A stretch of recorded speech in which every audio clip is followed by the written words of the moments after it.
Hi friends, అందరికీ నమస్కారం.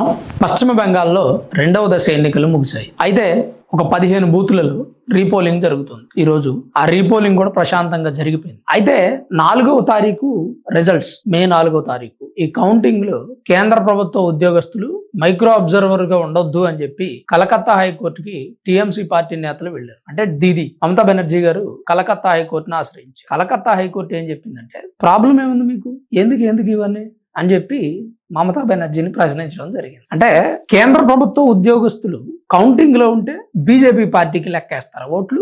వాళ్ళు ఎలక్షన్ కమిషన్ కింద పనిచేస్తున్నారు. ఎలక్షన్ కమిషన్ కి ఎవరిని కౌంటింగ్ అబ్జర్వర్లుగా నియమించుకోవాలనేటువంటి రైట్స్ ఉంటాయి. ఎన్నికల సంఘం నియమించుకుంటారు. ఎన్నికల సంఘం నియమించినటువంటి ఉద్యోగస్తులు, ఎంప్లాయీస్ కేంద్ర ప్రభుత్వం కోసం టీఎంసీకి ఓట్లు పడలేదని చెప్తారా, లేదా టీఎంసీకి పడిన ఓట్లన్నీ బీజేపీ పార్టీకి పడాయని చెప్తారా, లేదా టీఎంసీ గెలిస్తే బీజేపీ పార్టీ గెలిచిందని ప్రకటిస్తారా? ఏం ఆలోచిస్తుంది? మన ఆలోచన మొత్తం కూడా ఓటమి భయం వలన తప్పుదారి పడుతుంది. మన బ్రెయిన్ తప్పుగా ఆలోచిస్తుంది. ఎక్కడైతే మీరు అరాచకాలు సృష్టించారు, ఎక్కడైతే ప్రజల మద్దతు మీకు లేదని మీరు భయపడుతున్నారు, ఎక్కడైతే బీజేపీ పార్టీకి గణనీయంగా ప్రజల్లో మద్దతు పెరిగిందని మీకు అర్థమైందో అప్పటి నుంచి మీకు భయం మొదలైంది. ఓడిపోకుండా ఉండడానికి అవసరమైన ఏ చిన్న ప్రయత్నాన్ని మీరు వదలట్లేదు. అసలు ఇది చాలా చిన్న విషయం. ఎలక్షన్ కౌంటింగ్ లో మైక్రో అబ్జర్వర్లుగా కేంద్ర ప్రభుత్వ ఉద్యోగస్తులను నియమించుకోండి. మీకు వచ్చిన సమస్య ఏంటి? కలకత్తా హైకోర్టుకు వెళ్లాల్సిన అవసరం ఏముంది?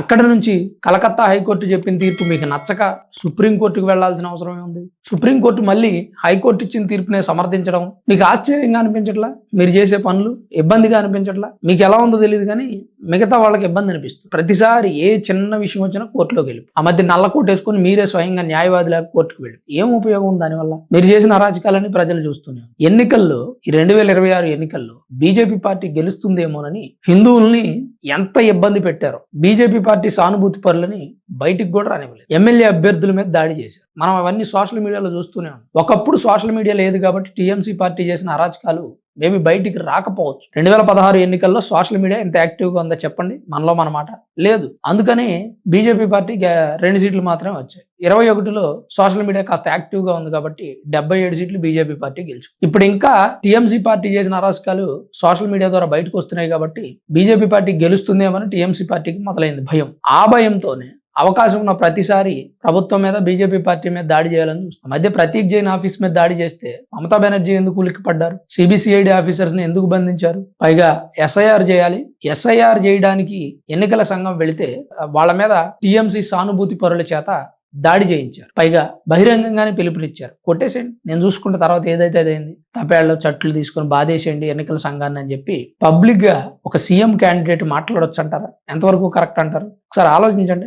సీఎం క్యాండిడేట్ సరే, ఇప్పుడంటే ఎన్నికలు జరుగుతున్నాయి కాబట్టి సీఎం అభ్యర్థి అనుకుందాం. మరి అంతకుముందు సీఎంఏ కదా, మరి ఆమె అయినా సరే అట్లా మాట్లాడొచ్చా? అది కరెక్టేనా? పైగా ఎన్నికల సంఘం మీద పగబట్టి ఎస్ఐఆర్ చేయకుండా ఎన్నోసార్లు కోర్టుకు వెళ్ళారు. అయినా కోర్టు ఎస్ఐఆర్ చేసి తీరాల్సిందే అని చెప్పి మాట్లాడితే అప్పుడు ఎస్ఐఆర్ చేస్తున్నటువంటి అభ్యర్థుల మీద దాడి చేయమని పిలుపునిస్తే న్యాయశాఖ అధికారులని సుప్రీంకోర్టు పంపించింది నేరుగా బెంగాల్కి. 7 న్యాయాధికారులని టీఎంసీ పార్టీకి సంబంధించినటువంటి వ్యక్తులు బంధించారు. ఈ వార్త మీరు వినే ఉంటారు. నేను దీని మీద ఒక వీడియో కూడా చేశాను, లాంగ్ వీడియో. ఎవరికైనా ఇంట్రెస్ట్ ఉంటే చూడకపోతే ఆ వీడియోని చూడండి. అయితే న్యాయాధికారుల మీద దాడి చేస్తే ఊరుకుంటుందా సుప్రీంకోర్టు? దేశంలోని అత్యున్నత న్యాయస్థానం, ప్రధానమంత్రికి కూడా భయపడినటువంటి వ్యవస్థ, అలాంటి ఒక వ్యవస్థ టీఎంసీ పార్టీకి భయపడుతుందా? ఏది న్యాయమో ఏది అన్యాయమో ధర్మ అధర్మాలను పరిశీలించి సాక్ష్యాధారాలను జాగ్రత్తగా పరిశీలించి తీర్పు చెప్పేటువంటి సుప్రీంకోర్టు న్యాయాధికారులే టీఎంసీ చేతిలో బాధలు పడ్డారు. అంటే ఏం జరుగుతుంది పశ్చిమ బెంగాల్లో? ఒక ప్రత్యేకమైన దేశంగా ప్రకటించుకొని బంగ్లాదేశ్ తరహాలో పరిపాలన చేద్దాం అనుకుంటున్నారా? లేదా బంగ్లాదేశ్ ని పశ్చిమ బెంగాల్ని కలిపేద్దాం అనుకుంటున్నారా?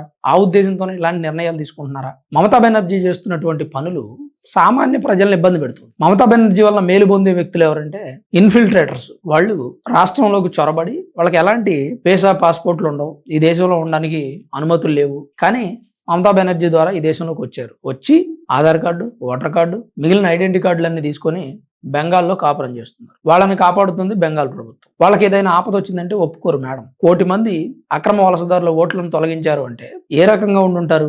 వరద బాధితులు కనుక ఒక ప్రాంతంలో వరద వస్తే వేరే ప్రాంతానికి వెళ్ళిపోతారు కదా వలస, అలా వెళ్ళిపోతున్నారు పశ్చిమ బెంగాల్లో ఉన్నటువంటి ఇన్ఫిల్ట్రేటర్స్ అంతా మనం చూసాం ఆ మధ్య న్యూస్లో. అంటే పశ్చిమ బెంగాల్లో జరిగినటువంటి అరాచకాలు, పశ్చిమ బెంగాల్లో జరుగుతున్నటువంటి దారుణాలను ఆపాలంటే బీజేపీ పార్టీ గెలవాలి అనేది అక్కడున్న ప్రజల ఆలోచన. ఇది నేను చెప్పట్లేదు, నా మాట కాదు.